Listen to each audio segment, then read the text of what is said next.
Welcome to the Thriving Families in Salford presentation. My name's Debbie Blackburn, Assistant Director of Public Health, Nursing and Wellbeing.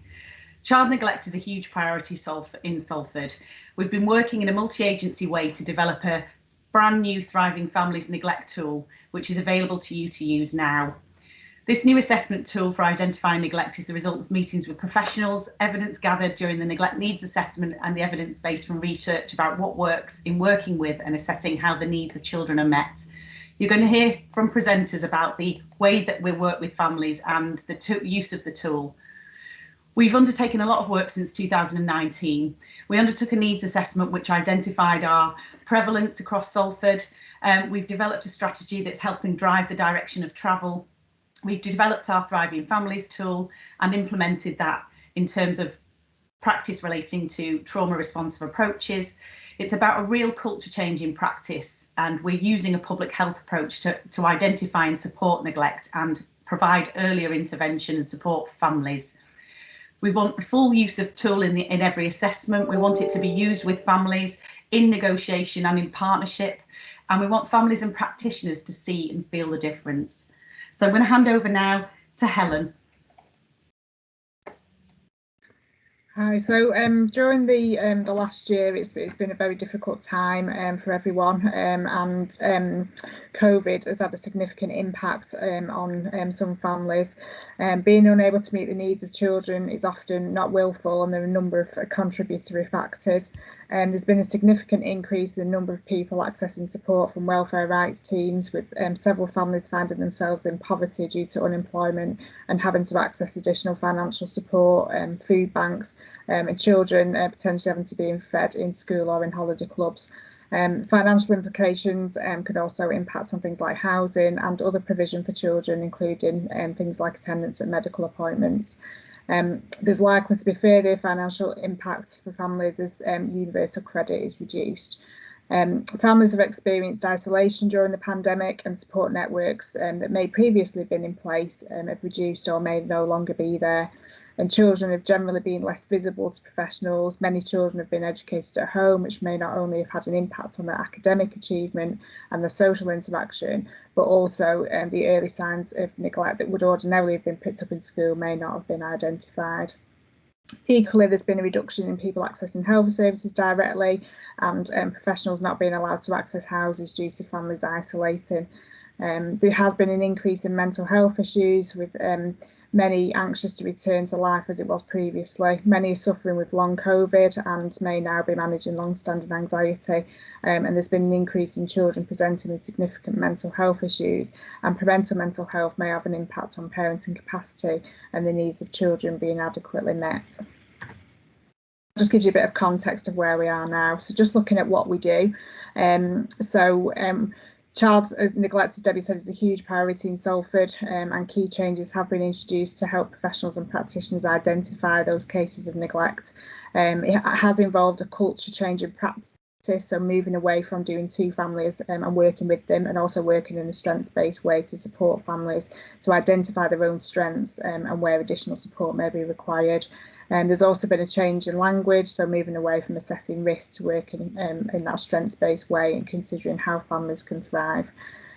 So we've looked at a public health approach to neglect, as I say, changing the narrative, working a more supportive approach, and also educating the community to identify where friends, family, neighbours, etc. may require some additional support, and have an awareness of the role that they play.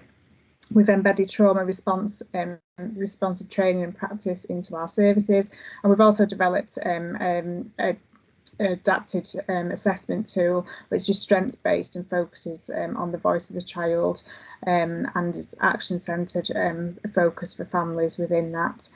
So that's available to aid discussions with families, guide you on what to ask and what to look for, and give you more confidence in identifying neglect. It's very simple and easy to use, and there's been some really positive feedback from professionals who have begun to use it. We've also developed System Leaders Network, so majority of us are on the line today, and we're there to support in the implementation of the work that we've been doing, and also to support with completion of that Thriving Families tool. And we've used feedback from staff and users on children to also inform our practice.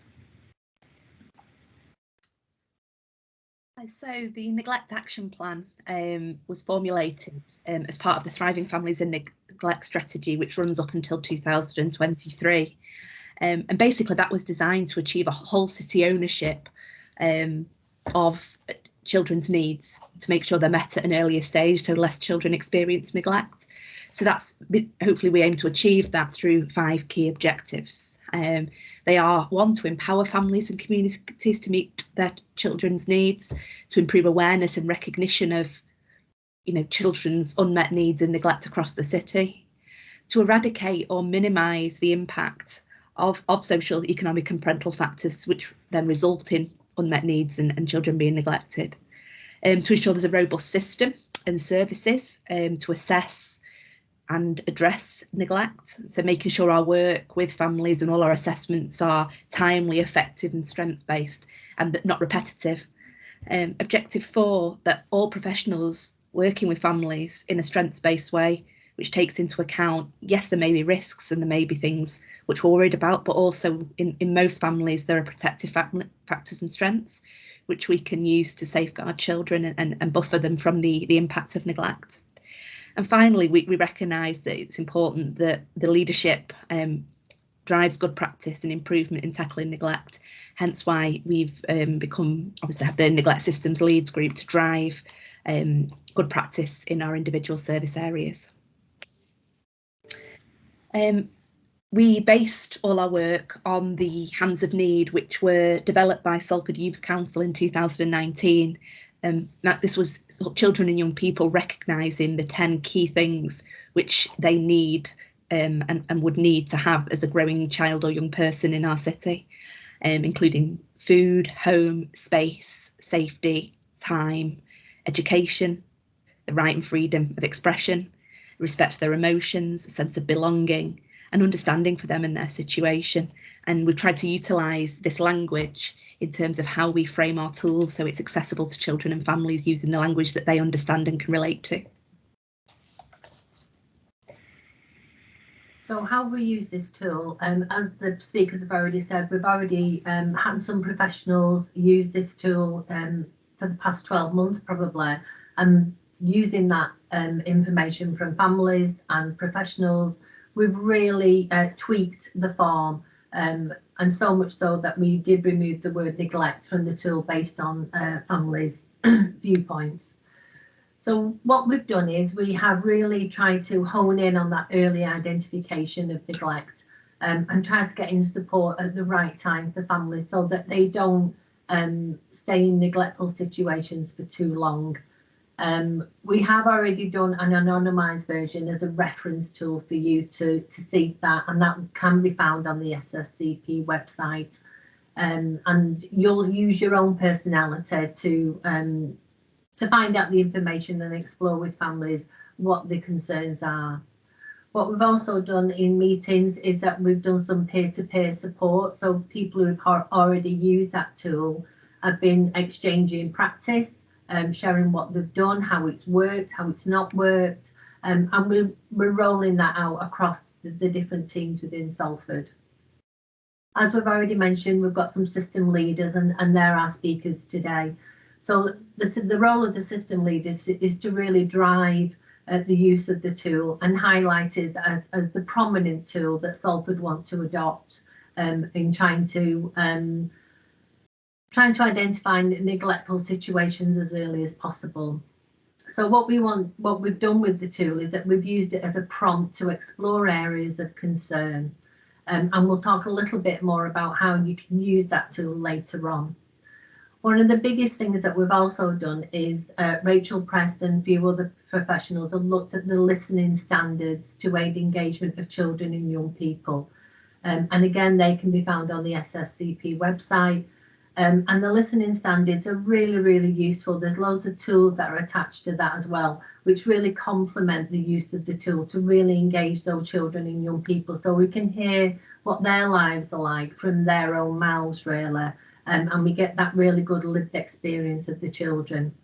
And in order for those children to take some ownership of that tool as well, is that some of our practitioners have asked the children to colour in the summary pages on that tool Again, it's about inclusivity, it's about taking ownership, it's about being included more than anything.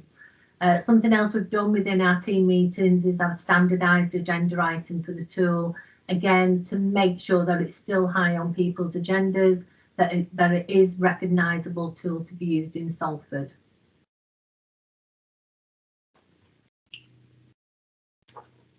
Over to Catherine.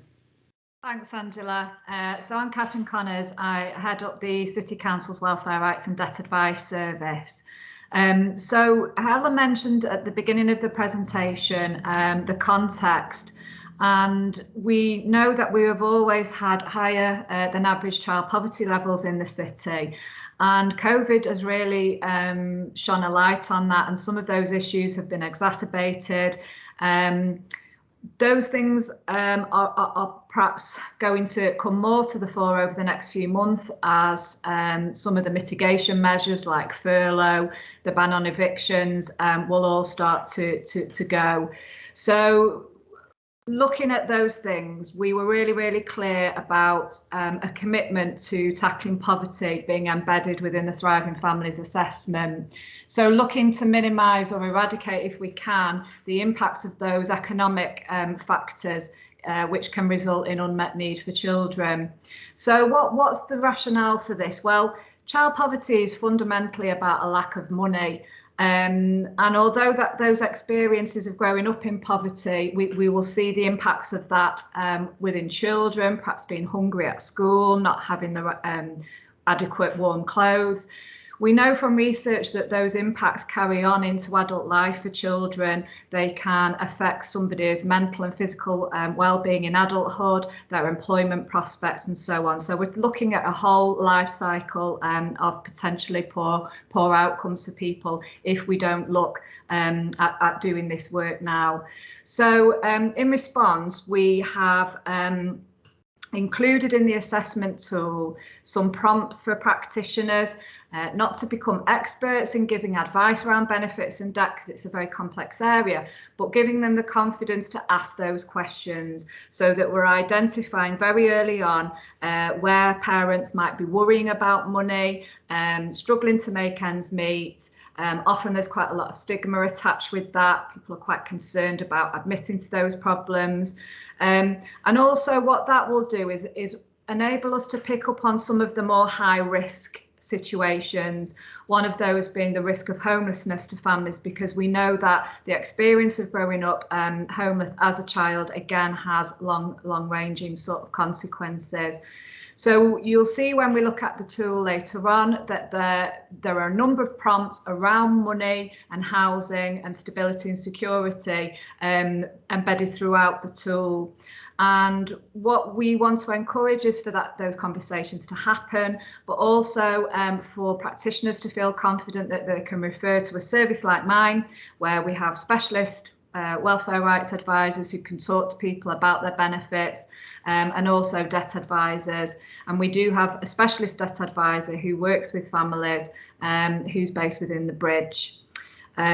So something for the future, what we're hoping to do is learn from the use of the assessment tool, feedback from practitioners, and we're going to develop a training session specifically around the poverty aspects of the tool, and we're going to look to deliver that in the autumn.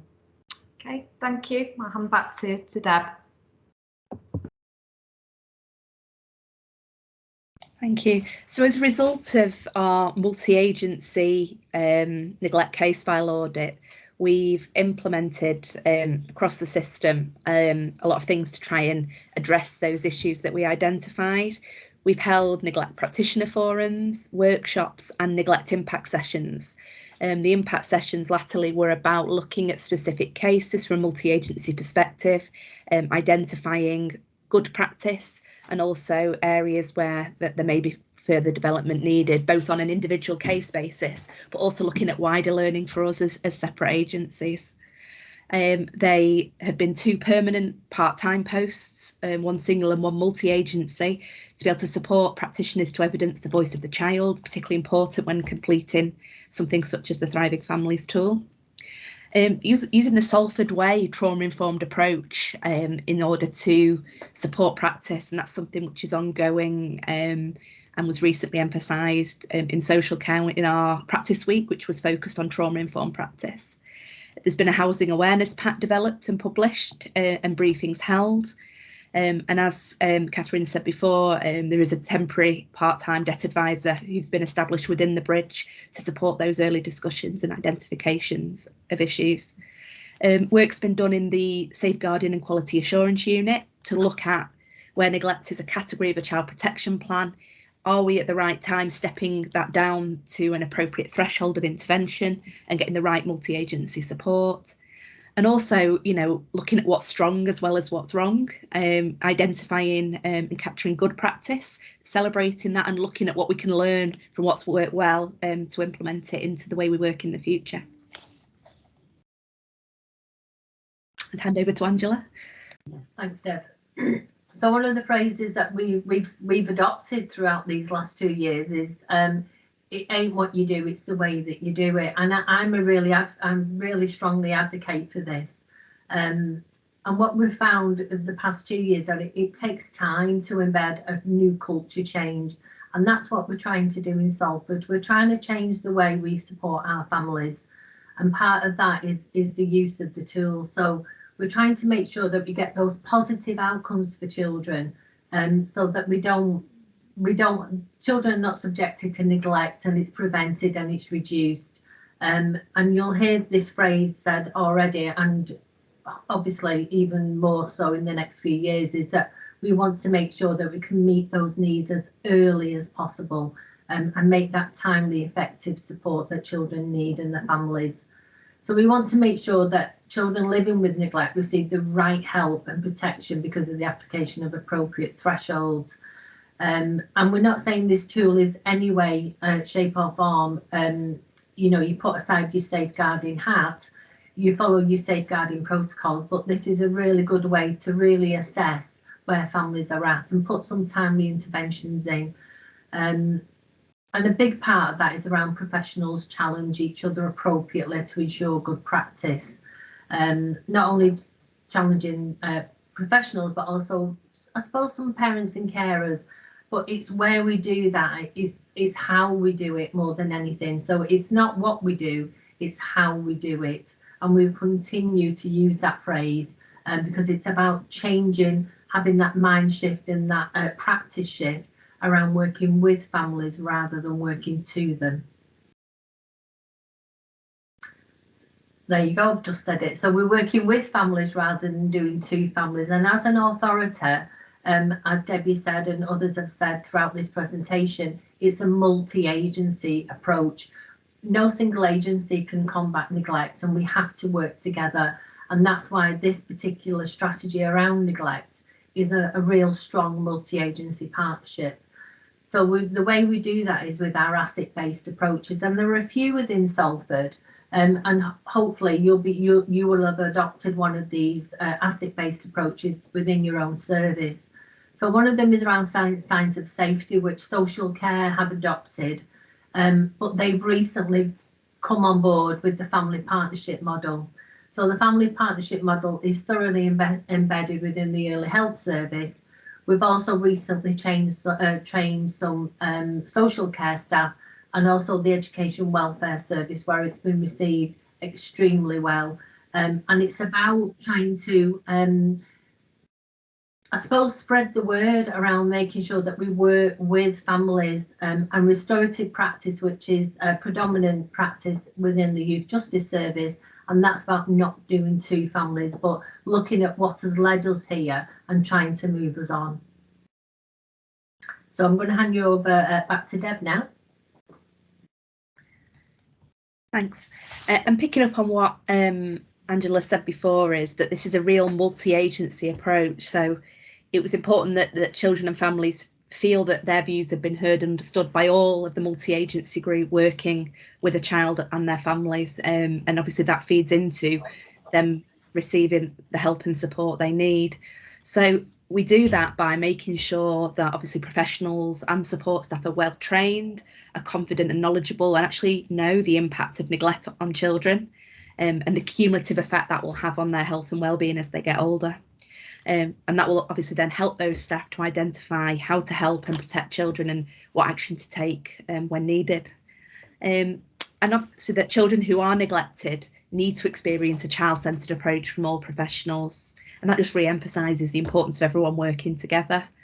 So the risks to them need to be assessed effectively and responded to appropriately, that we're looking at family history and what's gone before, and in terms of looking at the cumulative impacts of neglect, and also that the views of the child are clearly recorded and are central to the work with the family in terms of the plan and the way forward that the family have some role and agency in. And also that professionals have a clear understanding of how the behaviour of parents and carers can affect children. So that's about us assessing strengths of parents and any risks that may arise in the parenting, and obviously any strengths and risks that may come from the extended family. And where we need to see changes in a parent or carer's behaviour, clear timescales being set for change. And often that's on the basis of what can sometimes be quite challenging discussions. But obviously it's important that as multi-agency professionals, we're knowledgeable about the impact neglect can have on children and young people, both now and in the future. So part of it is about educating and supporting families and parents to understand the impact if things don't change and they don't work with agreed plans. And obviously then us continue to monitoring that through whatever process exists, whether that be at child protection, at child in need, or whatever threshold of need, to make sure that plan is regularly reviewed. Sorry. Okay, back to me. So we're just going to play the ACEs video. Hopefully many of you will have seen this on the training programme that we've rolled out. We have trained over 900 staff around trauma and ACEs, and there's lots more work to do to ensure that we get that embedded within practice, so that we recognise the intergenerational element of adverse childhood experiences, that actually we recognise that in terms of that psychological well-being, trauma is recognised as a frightening event or situation which may result in actual death or injury, but actually it creates a trigger response for some people. So actually people aren't able to engage with services in the way that we would expect them to. So this video just sets out, it's a Blackburn with Darwin video, and it just sets out the kind of context and understanding for us in terms of how we react to adverse childhood experiences and what we can do to mitigate that. Okay, so lovely technical issue. Just going to get this video up and add the information to the presentation. So hopefully you'll be able to see this shortly.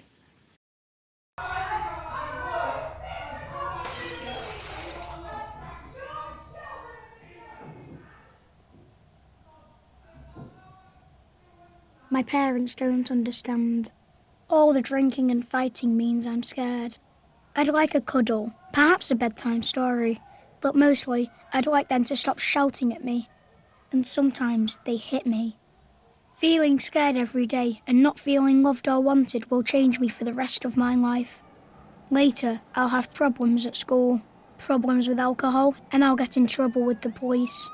What's happening to me right now means I'm more likely to have serious health problems in middle age and die sooner than I should.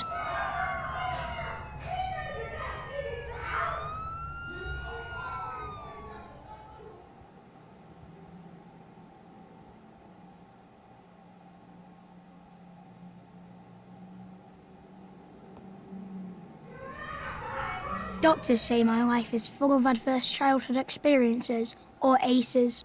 But in my world, this means I see my dad hitting my mum. Dad's got a drinking problem, and mum's always crying, even with the tablets. I am always being shouted at and hit. After the booze and fags, there's not a lot of money for toys or clothes, or even food. I'm getting used to being scared all the time. Now I'm just angry. The doctors say things are changing inside me. My brain isn't learning how to control my feelings properly. My body can't relax like those kids who don't have ACEs, so my body won't be able to repair itself properly when I get older, making it more likely I'll get cancer or heart disease as an adult. It hurts when my parents hit me, but the real damage is hidden, and that damage will be with me for life.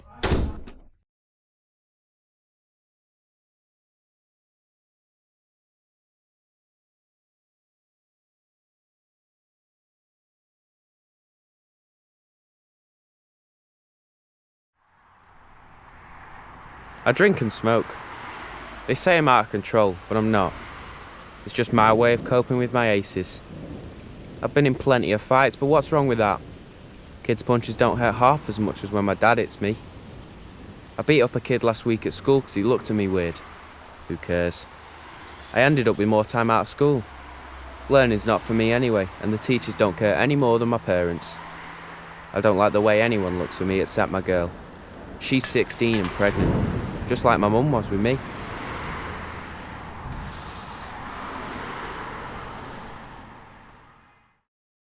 So this is where I've ended up. I've got diabetes and cancer's probably on the way. I know these kill you, but I couldn't do without them. I've never had a proper job and I've spent time inside. I hate my kids. I hate their mum too, until she left, so my kids have grown up with aces. And now my daughter had her first kid. She's 16.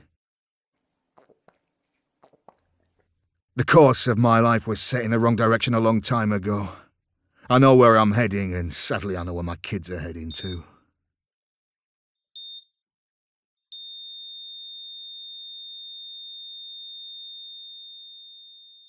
This doesn't have to happen. A little help in childhood makes a big difference to where life takes you. When I was a baby, the nurses noticed that my mum wasn't coping and helped her and explained how important my childhood is to the rest of my life. So, with a bit of help, she coped. The police came round after next door complained about the noise from Mum and Dad fighting. They asked how I was feeling. I told them I was scared all the time. Mum and Dad got help. The shouting got better and the hitting stopped. I even got some bedtime stories. I still had problems at school, but the teacher asked me about what was happening at home.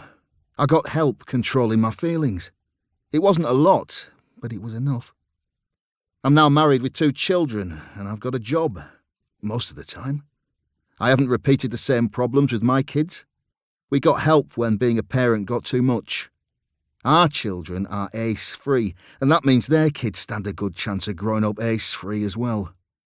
Almost half the people in England and Wales experienced 1 ace as a child, and 1 in 10 of us suffered 4 or more aces. If we stop aces, millions of children would not become smokers or binge drinkers, and levels of violence in adults would be cut in half. Fewer aces in childhood also means fewer adults developing diseases like cancer, heart disease and diabetes in middle age. We all need to be ace aware. Are you? Doctors, police, nurses, teachers, firefighters and most importantly parents. The more you know about aces, the more you can help stop children growing up with aces in their lives. And for those of you who have already suffered aces, the more you know, the more you can help yourself and others who have suffered aces cope.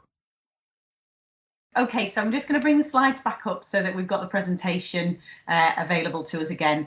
And I just wanted to kind of reiterate the impact of ACEs and trauma on our ability to engage with services. And absolutely, what we see with most people who've had adverse childhood experiences is they have a tolerable versus toxic response. And as you heard in the video, it can have a significant impact on heart rate, on digestion, on respiratory rate, on pupillary response. And what happens is, we are very used to responding in our fight-flight response in terms of risk and running away. But actually, if that stress becomes ongoing within our lives, you heard the impacts, and obviously that we're in a higher state of alert constantly. So that can absolutely affect how parents can engage with us as services, and absolutely how children respond, and often can be described as having behavioural needs, whereas actually they're presenting with distressed behaviour. So we need to really focus on the impacts of trauma in supporting the families as we identify neglect.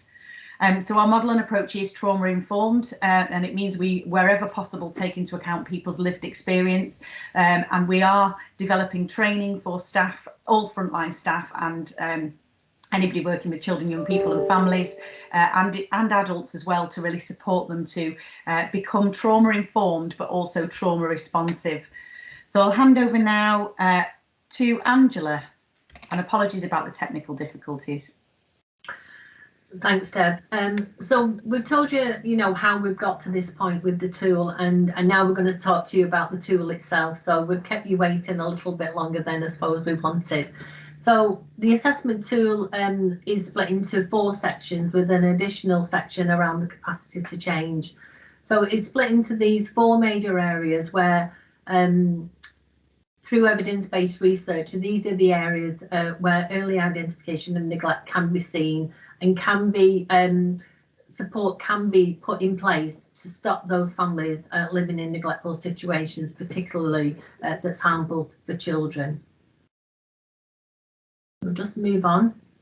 So how do you use it? So one of the real toughest areas that you can see progress and change is that it's so subjective. And what we want to use this tool for, which in a couple of ways, I suppose, is one is as a reference document or an aid. So as Catherine said before, we're not all welfare rights experts. We don't know about benefits, etc., for an example. But we've put some things in the tool that will help you and frame some conversations that will help you around those areas that we want to really explore with families. So we use it as a document or an aid, just so that we know we've got a little bit more information about how we can recognise when things are not at the required standard. And it's best undertaken as part of training or other development opportunities. And I know in the health service, and we've got Michelle with us, who can probably expand on some of the opportunities that it's given them as a major service. Michelle. Thanks, Angela. Thank you. I think you're absolutely right. Now's a good time to really share some of the examples that have been shared actually with myself in relation to how our frontline practitioners have used this tool. So it's really, they found it really beneficial in framing their thinking. So framing those professional thinking around individual cases that are often extremely complex. It also helps them to frame their discussions with their partners. So we find that it's actually standardising the language that's used between different agencies, and they found that really beneficial. It's been used to reflect, to support practitioners when they reflect about particular cases, and it's used within supervision to help structure the safeguarding supervision that takes place as part and parcel of their normal work. So really, I just wanted to share that actually, yep, it's a great tool.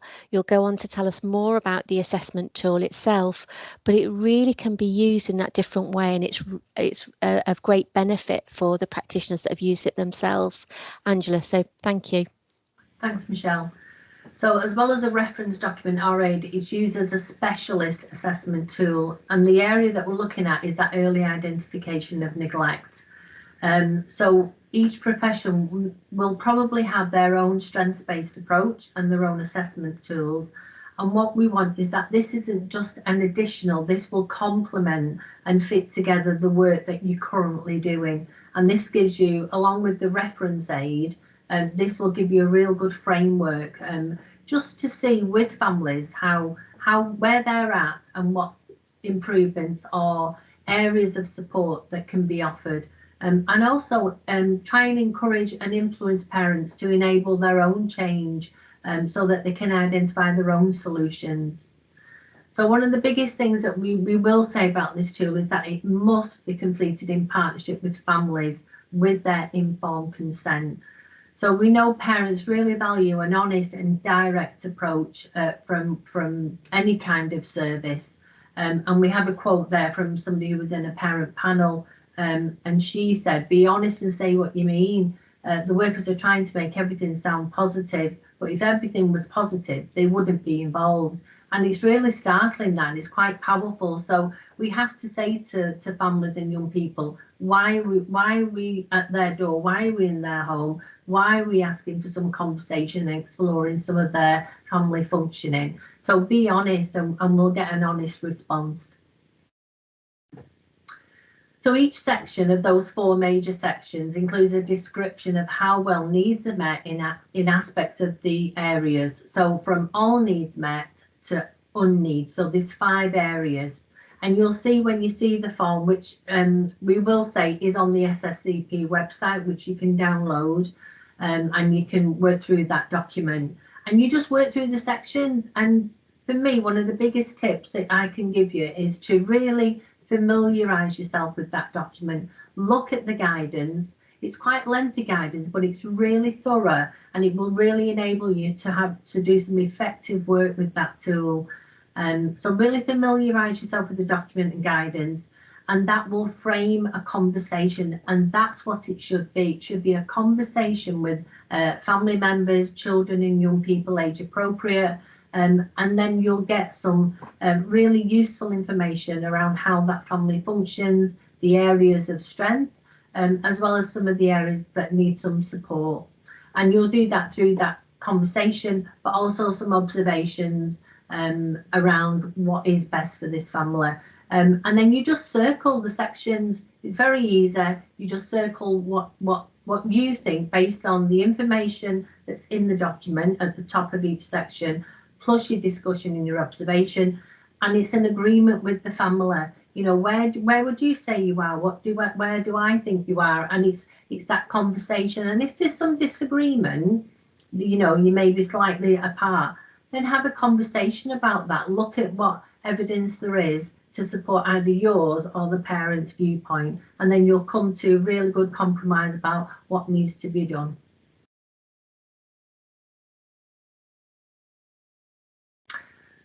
So, we've gone to that's it. So one of the big things about this, it looks quite a lengthy document, is that you don't need to complete all the sections unless there is more than one area of concern.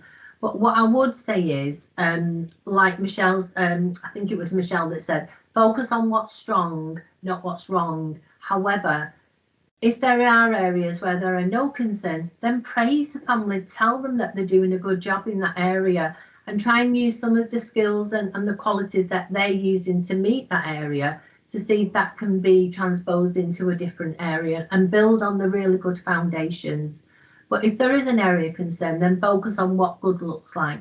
Use that first paragraph in the tool to see what good does look like, and try and use your action plan to aim towards that goal. So really one big aspect that the feedback that we've had is that we remove all the tick boxes and the lengthy pages of scoring that used to be in the old graded care profile. And we've added some emotional health and well-being. And as Helen mentioned at the very beginning, through COVID, that has really been a prominent and priority area for lots of families within Salford. And then, as I mentioned, we've got the addition of the capacity to change, a small section, but really important to check those confidence and motivation levels around, you know, that engagement with you as a helper. Are they going to work with you to move forward as a family? And that really gives you a great indication. So we've adopted an approach within the assessment which supports practitioners and families to identify and discuss issues related to lots of areas. And as Catherine mentioned before, the poverty aspect is massive. So Catherine, as she said, she's done the section around the poverty section, real expert opinions and advice around what you can ask in a safe way, and to get that really good outcome of your response. As Deb mentioned about the trauma responsive training, we've got that complements the use of the tool. Complete the revision of all the sections, and that's around bringing, I suppose, a summary of your conversation, and that's where you look at all your evidence that you've had, your observations, your different viewpoints that might have, and you come to a summary in your analysis, and then you'll come to an action plan at the very end. And what we're saying with that action plan is that that should complement your existing assessment tool. So whether it's an early help assessment, for instance, one of the actions from your early help assessment might be to complete the Thriving Families tool, in which case your update for the early help assessment is that you've completed it, and those actions will form part of your early help assessment. So there is one plan for that family. And we look at what the two additions at the top of each section. The first one looking, as we've already said, what good looks like. And the second one is where you would put what you, through your conversation and observations, have interpreted what that lived experience is around that family. And then your judgment is based on the two boxes, and obviously linking in partnership with the family and young people. So we've told you a little bit about the tool, and my advice would be to, as I've said, go on the SSCP website, have a look at the tool, familiarise yourself, and these people within this next slide, they're your system leaders. Contact them if you need any support or advice.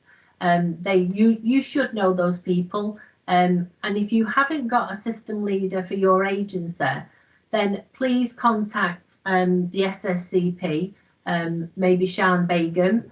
I plucked that name out of my head, but if you haven't got a system leader, then please contact her, and that'll be something that as the strategy committee we will need to look at that and try and identify somebody within your organisation.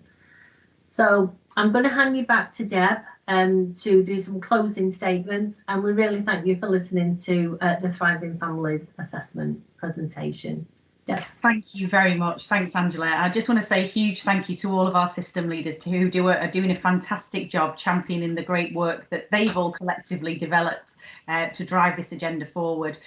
We are really keen to hear feedback from you as professionals. We have a survey out at the moment which is going to gather your views about the use of the tool, and we want to keep an ongoing dialogue with you because this has to fit with your practice. We want to do that early intervention and prevention so that actually we identify these families much earlier, and then we can wrap around the support. And it's very much around changing the language. You'll have heard very much a strengths-based approach to identification of neglect, so much so that we've actually taken neglect out of the title of the Thriving Families tool so that it doesn't feel as combative, and that families feel partners in helping them to shape their own solutions.